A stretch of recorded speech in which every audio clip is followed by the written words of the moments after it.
शाम का वक्त था। कस्बे से दूर बसे पुराने गांव भैरवपुर की गलियां हर रोज की तरह सुनसान हो चुकी थी। आसमान में हल्के बादल थे और ठंडी हवा के झोंके पुरानी हवेली की टूटी खिड़कियों से सनसनाहट पैदा कर रहे थे। गांव के लोग इस हवेली के पास से भी नहीं गुजरते थे। कहते हैं यहां अजीब अजीब आहटें सुनाई देती है, जैसे कोई अनदेखा इंसान आसपास घूम रहा हो। रीना अपने दोस्तों के साथ गांव घूमने आई थी। सबने मजाक मजाक में कहा, चल रीना, तू तो बहुत बहादुर बनती है। अगर सच में हिम्मत है तो फिर हवेली के अंदर चल। मुझे किससे डर लगेगा? भूत वूत जैसी कोई चीज नहीं होती। रीना अकेली हवेली के अंदर चली गई। टॉर्च की रोशनी टूटी दीवारों पर पड़ते ही डरावनी परछाइयां बनने लगी। वो चौंक कर पलटी। वहां कोई नहीं था। शायद मेरे दोस्तों ने मजाक किया होगा। लेकिन अगले ही पल उसने टॉर्च की रोशनी में देखा, दीवार पर उसके अलावा एक और परछाई हिल रही थी। रीना की सांसें तेज हो गई। उसने धीरे से पुकारा, कौन है वहां? पर कोई जवाब नहीं मिला। बस धीरे धीरे कदमों की आहट पास आने लगी। वो भागकर बाहर निकली। दोस्त हंस पड़े। क्या हुआ? रंग उड़ गया चेहरे से? रीना कांपती आवाज में बोली, नहीं, अंदर कोई था। दोस्तों ने मजाक उड़ा दिया। लेकिन उस दिन के बाद से रीना के साथ अजीब घटनाएं होने लगी। कभी रात में उसके कमरे में किसी के चलने की आवाज आती, कभी शीशे में उसके पीछे कोई धुंधली परछाई दिखाई देती। गांव का नाई रघु रोज रात को देर तक दुकान बंद करता। एक दिन जब वह तालाब के किनारे से घर जा रहा था तो उसे लगा कोई उसके पीछे पीछे चल रहा है। कौन है बे? सामने आ। पर कोई जवाब नहीं। वो तेज कदमों से चलने लगा, लेकिन नाहट भी उतनी ही तेज हो गई। अचानक उसके सामने एक सफेद साया खड़ा हो गया। आंखें गहरी हरी चमक रही थी। रघु, तेरा समय आ गया है, तू बच नहीं पाएगा। रघु जोर से चिल्लाया और भाग खड़ा हुआ। अगले दिन गांव वालों ने देखा रघु पागल सा हो गया था। वो बार बार कहता,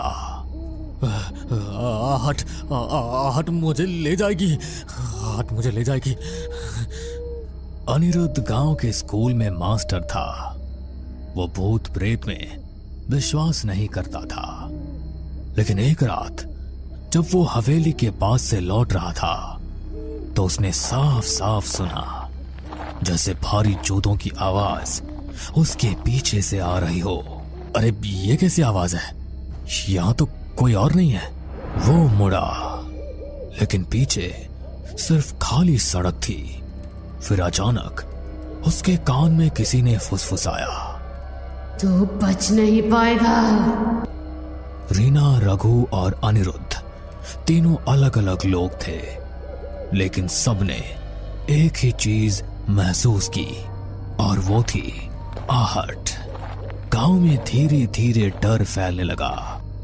लोग कहने लगे कि हवेली में दबे किसी रहस्य की वजह से ये सब कुछ हो रहा है। गांव भैरवपुर में अब हर कोई हवेली का नाम लेते ही सिहर उठता।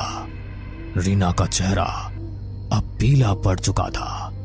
रघु पागलपन की हद तक डर चुका था और अनिरुद्ध मास्टर भी अब रात को अकेले निकलने से कतराने लगा था। लेकिन ये डर यहीं नहीं रुका। सविता रोज रात को अपने आंगन में तुलसी को दिया जलाती थी। उस रात भी उसने वैसा ही किया, लेकिन जैसे ही दिया जलाया उसे लगा मानो आंगन में कोई खड़ा है। कौन है वहां? अंधेरे में कुछ भी नहीं दिखा, लेकिन हवा का एक तेज झोंका आया और दिया बुझ गया।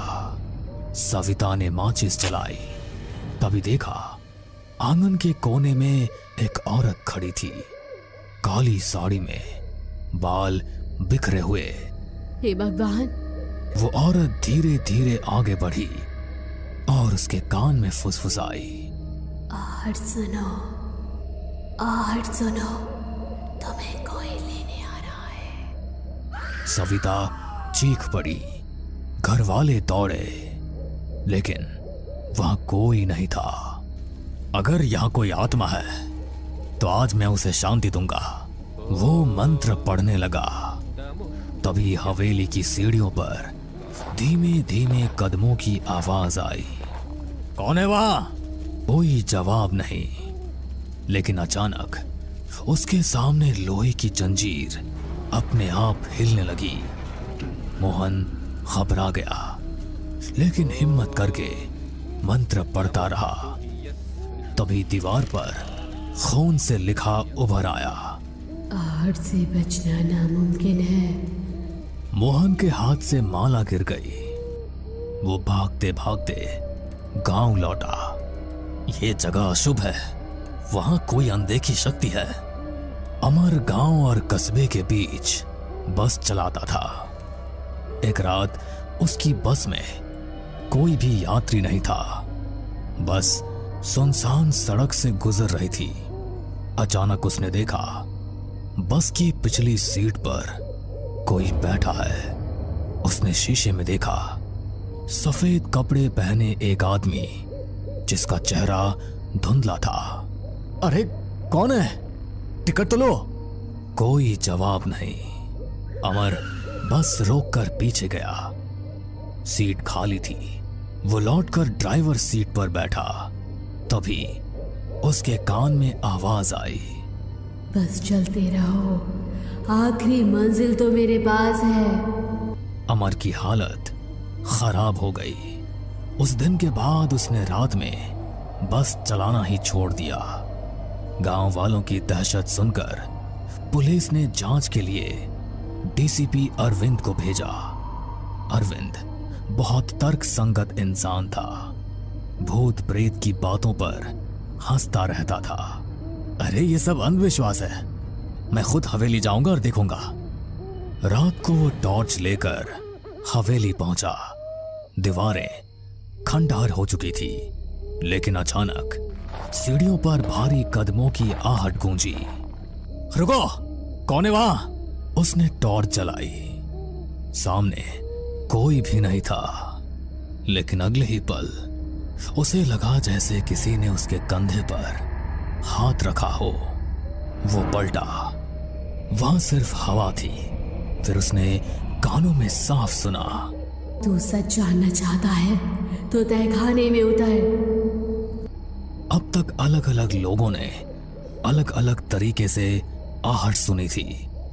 सब घटनाएं अलग अलग थी, लेकिन एक ही बिंदु पर जाकर जुड़ती थी, आहट।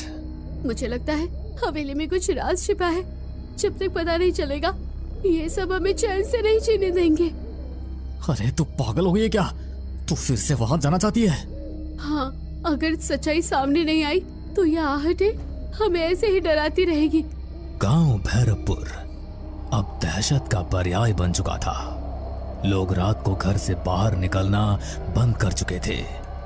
हर कोई वही सुनता, धीमे कदमों की आहट। रीना का डर अब जिज्ञासा में बदल चुका था।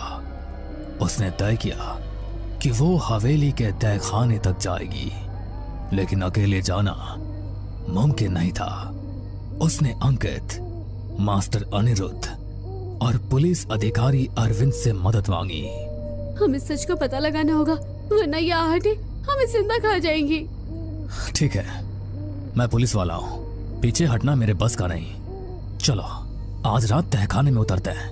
रात के 12 बजे चारों लोग हवेली पहुंचे। अंदर सन्नाटा ऐसा था कि अपने दिल की धड़कन तक सुनाई दे रही थी। अचानक सीढ़ियों पर वही आवाज गूंजी, रीना का हाथ कांपने लगा। अरे डर मत, हम सब साथ हैं ना। सब लोग तहखाने की तरफ चलो। हवेली के पीछे एक पुराना लोहे का दरवाजा था जिस पर जंग लगी थी। अरविंद ने जोर से धक्का दिया। दरवाजा चरमराते हुए खुला और बदबू का एक तेज झोंका आया। सीढ़ियां नीचे अंधेरे में उतर रही थी।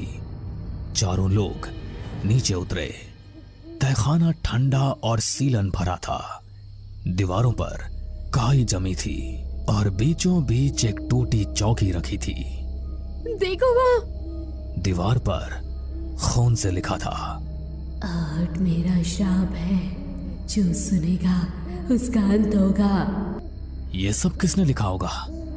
तभी तहखाने के कोने से एक सफेद धुंधला साया उभरा। सबके कानों में वही आहट गूंजी। मैं इस हवेली की मालकिन ललिता हूँ। 100 साल पहले मेरे पति ने लालच में मुझे यहीं जिंदा दफना दिया था। मेरी चीखें, मेरे कदमों की आहट सब यही गूंजती रही। रीना की आंखें फटी की फटी रह गई। तो ये सारी घटनाएं वही आहट? हाँ। अचानक तहखाने की दीवारें हिलने लगी।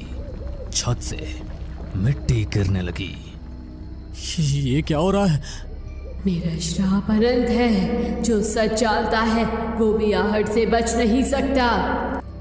रीना, अंकित, अनिरुद्ध और अरविंद चारों बाहर भागने लगे, लेकिन हर तरफ से आहट की आवाज आने लगी। कभी पास, कभी दूर, कभी ऊपर, कभी नीचे। सभी हवेली से बाहर आने लगे। तभी अरविंद ने सबसे कहा, अगर हम इस हवेली को ही जला दें तो शायद ललिता का दफन शरीर भी जलकर मुक्ति पा लेगा और आहट का ये पूरा किस्सा ही खत्म हो जाएगा। उसके बाद सबने मिलकर पूरी हवेली में आग लगा दी और सभी हवेली से बाहर निकल आए। हमने सुना भी था कि हवेली की मालकिन अचानक गायब हो गई थी। असल में उसे मार दिया गया था। फिर अगले दिन लोगों ने हवेली में सामूहिक पूजा करवाई। उस दिन पहली बार कई सालों बाद गांव में रात शांति से बीती। लेकिन कुछ दिनों बाद रीना अपने कमरे में पढ़ाई कर रही थी। खिड़की से ठंडी हवा आई। अचानक उसे लगा जैसे कमरे के कोने से धीरे धीरे कदमों की आहट आ रही है। उसने कांपते हुए कहा, कौन है? कोई जवाब नहीं मिला, बस वही आवाज। रीना की आंखों में डर फिर से उतर आया। भैरवपुर गांव में हवेली का रहस्य तो खुल गया, लेकिन आहट अब भी जिंदा है। कहते हैं जो एक बार ये आवाज सुन लेता है उसकी जिंदगी कभी पहले जैसी नहीं रहती। आहट सिर्फ एक आवाज नहीं, बल्कि एक अंधे का साया है जो हर जगह आपके पीछे पीछे चलता है। बस कभी वो आहट सुनाई देती है और कभी नहीं सुनाई देती, पर डर की दस्तक लेकर आहट सभी के आसपास चलती रहती है। हमें पूरा यकीन है दोस्तों कि आप लोगों को ये कहानी जरूर पसंद आई होगी।